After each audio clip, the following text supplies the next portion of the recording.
This is Balitang Ilocos Online.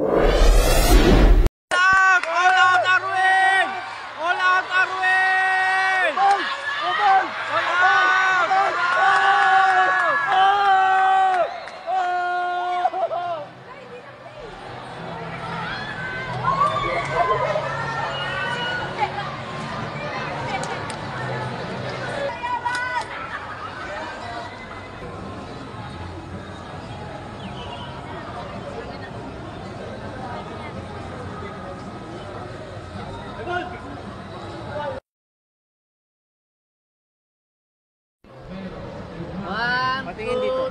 Okay. Dito nga, dito. Patingin. Yan. Congratulations. 3 golds na. Last relay pa.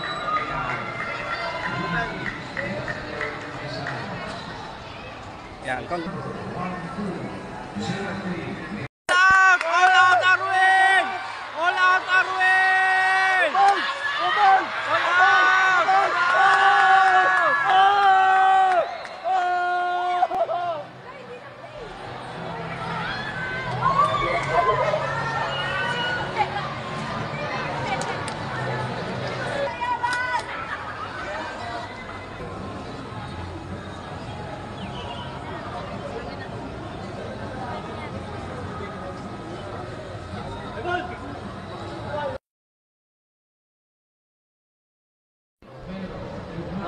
Patingin dito. Okay. Dito nga, dito. Patingin. Yan. Congratulations. 3 golds na. Last relay pa.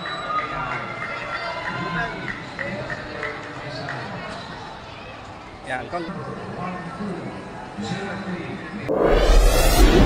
Finals in 400 meter low hurdles. Girls secondary.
NCR.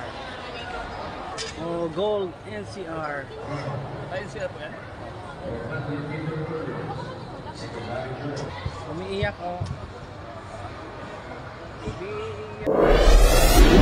Kahit mapasaway po ako araw-araw dahil struggle ko, hindi pa rin siya sumusuko para sa akin, para ito siya po palagi.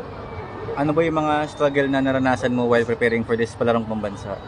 Parang gusto ko nang sumuko kasi sabi ko sa sarili ko, ang hina-hina ko. Iniisip ko lang kasi palagi yung pagod, di ko iniisip yung paano ako lumakas. Pero sinabi ng coach ko na huwag mo isipin yung pagod, isipin mo yung sarili mo, paano ka umangat at makamit yung pangarap mo. Ano naging driving force mo, anong inspiration mo para pagpatuloy ka pa rin kahit nakakapagod yung sport na ito? Yung pamilya ko po. Kahit malayo sila sa akin, araw-araw pa nila akong pinagtawagan para di ko lang po sila mamiss.